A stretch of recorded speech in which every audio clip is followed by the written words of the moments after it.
In our world, there is one place on the map that pretends to be empty. It is a huge white continent engulfed in eternal cold, which formally belongs to everyone and at the same time to no one.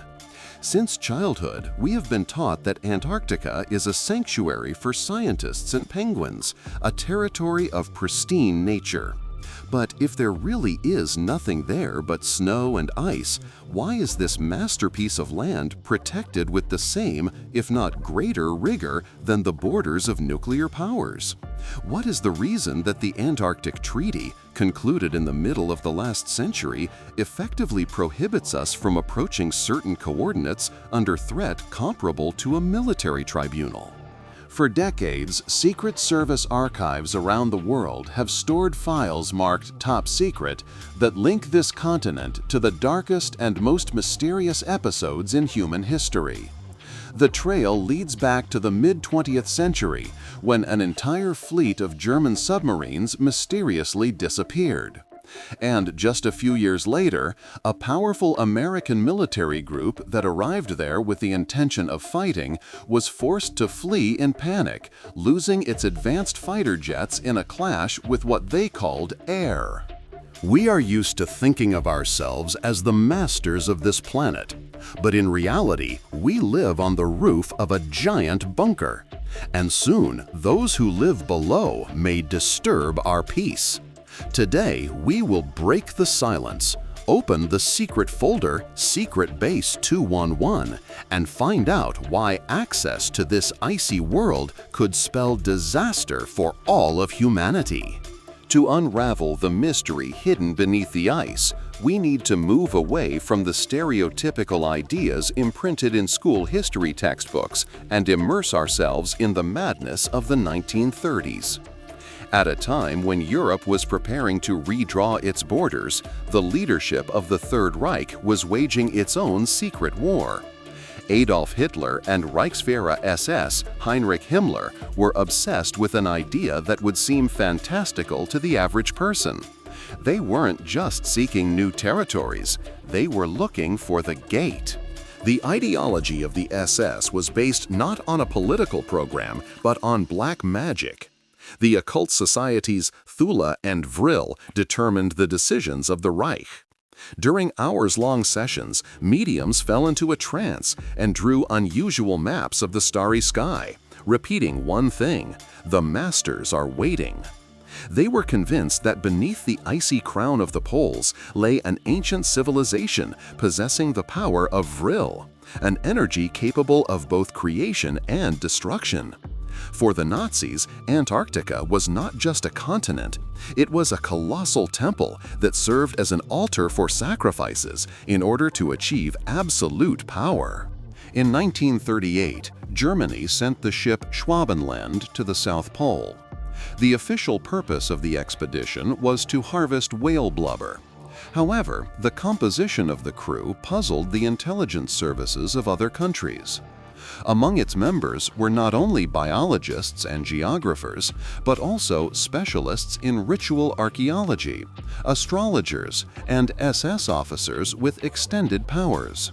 In search of more than just land, Luftwaffe planes scanned the icy desert and dropped pennants with swastikas, looking for specific points of power marked on ancient Tibetan maps. And they managed to find them. Pilots who penetrated deep into the continent reported the incredible. Instruments installed in the permafrost recorded thermal anomalies. They discovered oases, lakes that did not freeze, surrounded by bare rocks. However, the most terrifying thing happened when the first landing parties descended into the caves of these oases. Leaked reports later stated that the walls of these caves were not created by nature. They were perfectly smooth, as if polished by a laser, and covered with symbols that caused nosebleeds in unprepared soldiers. These were not ordinary patterns, they were invocation diagrams. The Germans realized that they had not simply discovered a refuge, they had uncovered the Temple of the Black Sun. Upon receiving the report, Grand Admiral Karl Dönitz uttered a phrase that was imbued with an ominous triumph. "My submariners have found a true earthly paradise, an impregnable fortress." With these words, Project 211 began. But this was no ordinary military base. It was a terrifying fusion of a laboratory and a place worthy of a satanic temple. The workers who labored there carved out halls in the glaciers for rituals. Evidence found after the war indicates that the Nazis sought not only to establish contact with the underground race, but also to perform the uncorking ritual. In the ice caves, unusual altars carved from black stone were found, bearing symbols frighteningly reminiscent of the sigils used to summon demons in medieval treatises on black magic, but more complex and geometrically precise. They were convinced that if the right amount of blood was spilled in the right place, the ice wall would collapse and the gods would appear to the world. In 1945, when Berlin was in flames, the Führer's convoy, more than 100 of the most modern submarines, disappeared without a trace from the port of Kiel. Their destination was Antarctica. But what were they carrying? Years later, the captains who were interrogated spoke with horror about their cargo. It was not just gold bars. The lead boxes, from which a low-frequency hum emanated, contained the priests of the Order of the Black Stone, people who lived in the shadows and hid their faces behind masks. It is said that the U-977 submarine carried the most formidable artifact of the Third Reich, the so-called Stone of Ishtar, an object rumored to be capable of concentrating psychic energy for mass sacrifice. New Swabia did not fall. It simply fell silent. The Nazis went under the ice not only to survive. They went to complete the ritual that had begun in Europe but had not been completed. And when the polar night fell over Antarctica, lights lit up in its heart that had nothing to do with electricity. The superpowers, rejoicing in victory, did not even suspect that the real war, the war for the very soul of humanity, was just beginning, and that the enemy was now hiding beyond their bombing range. In the year 1947, the world had just won the war. Triumph reigned everywhere. But in Washington, euphoria gave way to icy, clinging horror. American intelligence officers, sifting through the remains of Nazi archives, discovered something that made their blood run cold. The colossal, top-secret Führer's convoy. More than 100 of the latest submarines had disappeared without a trace, heading strictly south. They understood that Hitler had not simply fled.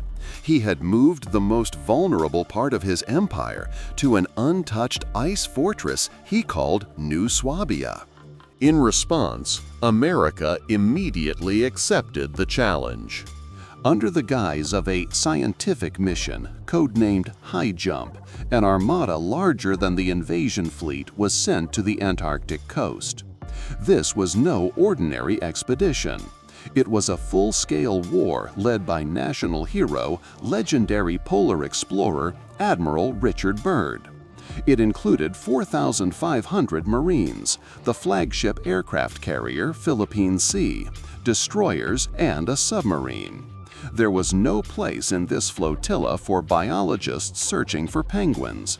Only combat machines filled with fear remained on the field. The first weeks passed in a suffocating, grave-like silence. The ships, trapped in ice, fought not against German submarines, but against the ice giant itself. Reconnaissance pilots, returning to their ships, reported not fog, but glowing dots moving under a layer of ice several kilometers thick. Magnetic compasses lost their orientation, their needles spinning incessantly as if under the influence of some mysterious force. The icy world silently watched its unwelcome guests. It did not come from the sky, but from the icy depths, the very same depths where the Nazi submarines had hidden. The sea surface suddenly began to bubble, as if heated by a giant invisible cauldron. Objects that defied all laws of Earth's gravity emerged from the water completely silently. They were flat, disc-shaped devices emitting an ominous, pulsating orange-red light.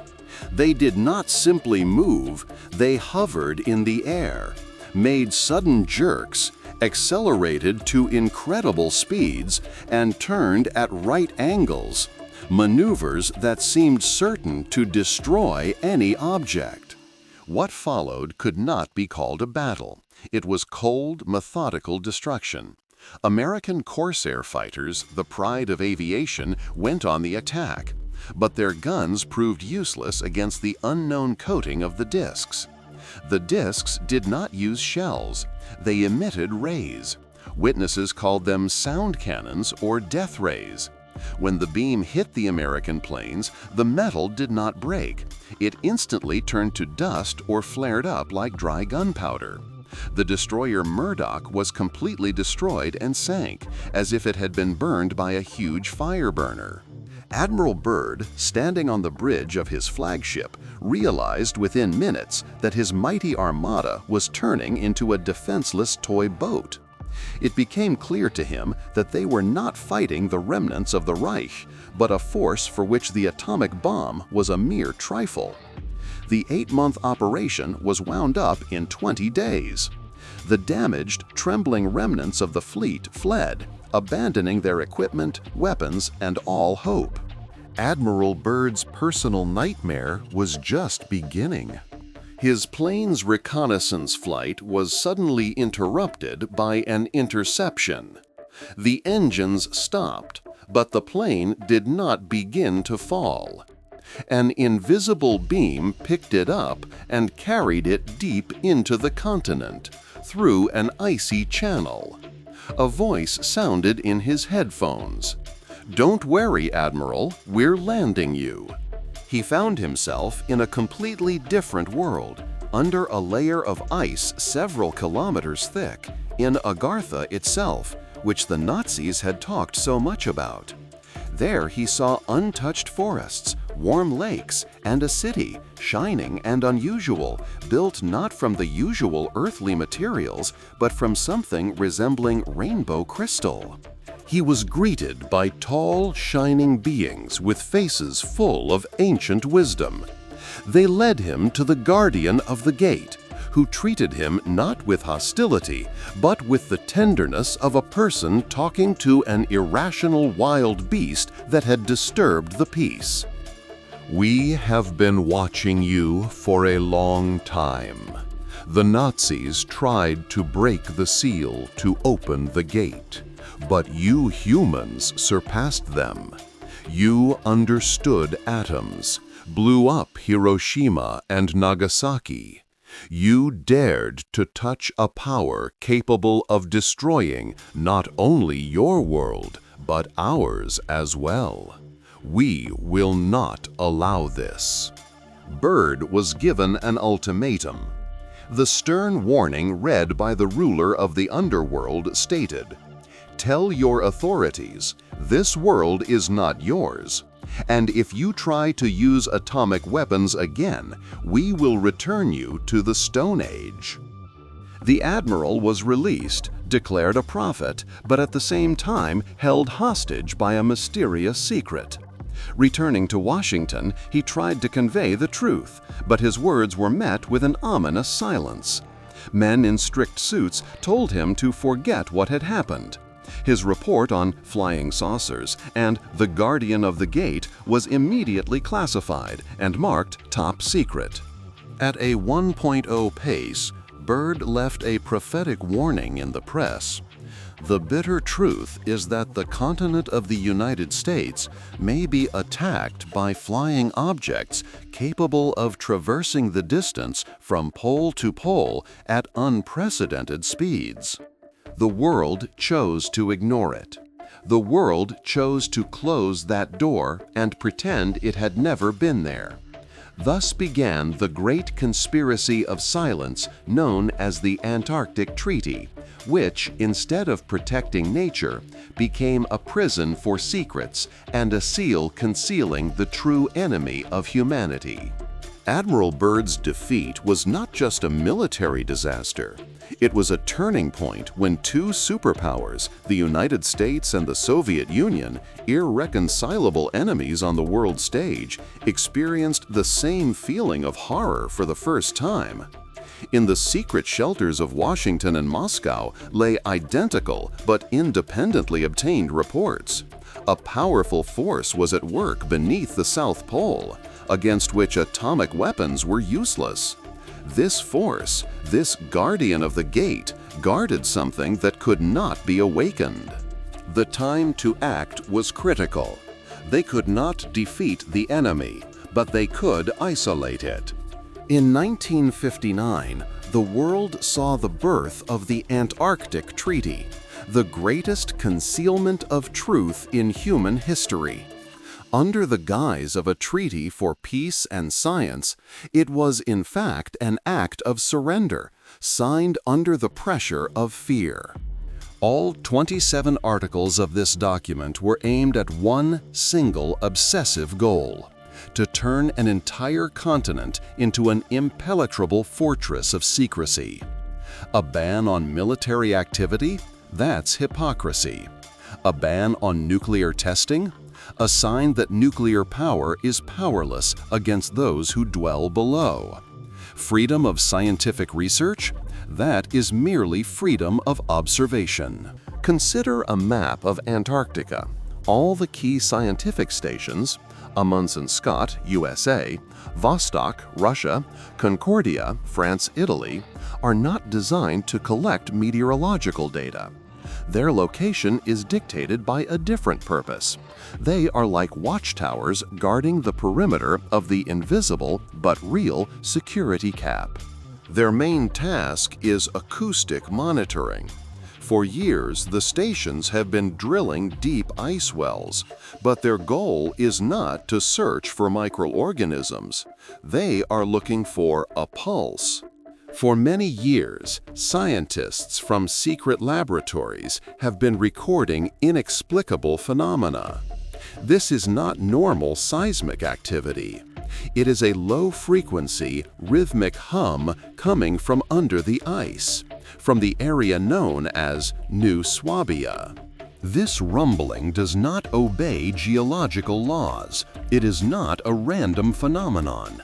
It resembles a war drum beating in an alarming, frightening rhythm.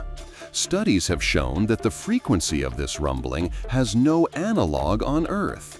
It is the sound of the call left behind as a legacy of the terrible Nazi project Base 211. Their rituals, their black stone altars, all these elements have left an indelible mark on the very fabric of the continent. They imbued the continent with their insane faith, which is now malfunctioning. Each station located at the pole is equipped with highly sensitive gravimeters and magnetometers. They record a phenomenon that the world media explains as the Northern Lights. In reality, it is an energy surge. At set times, a giant, dark magnetic field breaks through the ice, coinciding with the dates of occult rituals performed by the Nazis. Experts call this the breath of the abyss. In 2014, an incident occurred that finally shattered the illusion of control over the situation. It was immediately classified under the codename Project Sigil.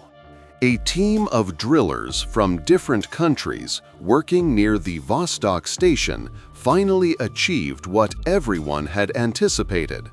At a depth of almost 4 kilometers, they broke through the ice and penetrated the bowels of the mysterious artifact. Expecting to see an ancient lake, they instead discovered that their drill had entered the hollow. Communication was lost. 3 days later, when a rescue team was sent there, they found something that should not have existed. Inside the ice grotto were the ruins of Base 211. But these were no ordinary ruins. This was a crypt. The room was strikingly well preserved, as if time had stopped there only yesterday. Inside, thanks to emergency lights, the black stone altar was visible, covered with mysterious sigils mentioned in Nazi reports. But that wasn't the most frightening discovery. Around the altar, on the floor, traces were found. They were not left by humans. Analysis showed that they were the remains of some kind of organic matter, but its structure was so complex and unusual that the instruments couldn't identify it. And what was most frightening was that the traces did not lead to the exit, but to the wall, to a perfectly smooth rock wall that went deep into the continent. At the altar, frozen in an ice block, lay a man. It was not a German soldier, but an American scientist from the first drilling team who had disappeared 3 days earlier. His face was contorted in a grimace of animal horror so intense that the medics could not find the words to describe it. But most importantly, he did not die of cold. There were no visible injuries on his body. His internal organs had stopped, as if his body had instantly and dramatically accelerated in time, turning him into a living corpse. On his chest, engraved with his own bloody fingernails, was a single, monstrous symbol, the sigil of summoning. The Nazi ritual performed decades ago did not just leave a visible mark. It penetrated the very essence of the earth, infecting it. The ritual created a mental beacon that comes to life under special circumstances, and right now, that beacon had been activated. Everything that followed, global warming, melting glaciers, alarming climate reports, turned out to be a smokescreen. It's not about greenhouse gases. The problem is that the glacier, which has served as the seal for centuries, is melting from within. The breath of the abyss, an intensifying energy resonance, generates heat that penetrates the ice and raises the temperature across the entire planet. As the conspiracy of silence draws to a close, the secret that has been hidden in the depths of Antarctica for many years is about to come out. World leaders have less and less time to decide how to return to the bowels of the earth what they failed to defeat 70 years ago. And now the main question is not who is there, but what will happen when the icy shell cracks and the mysterious creature turns its gaze upon us. As Admiral Byrd predicted, history is repeating itself. The war we feared so much did not start with the Russians or the Americans. It was unleashed by the shadow beneath the ice. While the world powers tried to veil the growing pulse of antiquity, covering it up with panicked statements about climate change, Antarctica began to actively and obviously remove the seal. The most convincing evidence of the failure of the 1959 Act of Surrender was satellite imagery. For many years, governments, through their controlled organizations, tried to strictly censor mapping services such as Google Earth, blurring or replacing any unusual formations on them with white noise. However, with the increase in glacier melting and thanks to information leaks from old NASA radars, this became impossible. From 2014 to 2016, independent scientists analyzing LiDAR scan data made sensational discoveries. Under 3 kilometers of ice in the Ellsworth and East Antarctic mountain ranges, structures were discovered that could not have been the result of natural processes. These were pyramids of enormous size. Their perfect geometry, calculated with mathematical precision, left no room for doubt. These were not natural peaks, but giant structures created by an intelligent being. They were not scattered randomly, but placed with remarkable precision, forming a network that, according to calculations, covered key points of the continent. The size of their base was several times larger than the famous Pyramid of Cheops. The most terrifying thing was not their size, but their purpose. They were not tombs, they were repeaters, or, even more frightening, keys. Analysis of magnetic fields showed that these structures were not just lying in the ice, they were emitting enormous amounts of energy. As the ice melted and the pyramids were freed, they began to activate like giant ancient batteries, creating a communication channel with something hidden beneath them. In the midst of a growing planetary crisis, in December 2016, an incredible incident occurred. Buzz Aldrin suddenly appeared at the South Pole, ignoring the existing risks and protocols.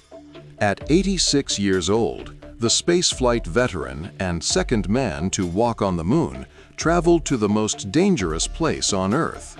He arrived at the location where satellite images had captured the top of an ancient pyramid, activated and almost completely freed from its icy shell.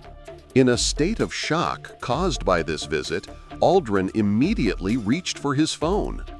In a panic that was beyond his control, he wrote a short, frightening message on his Twitter account.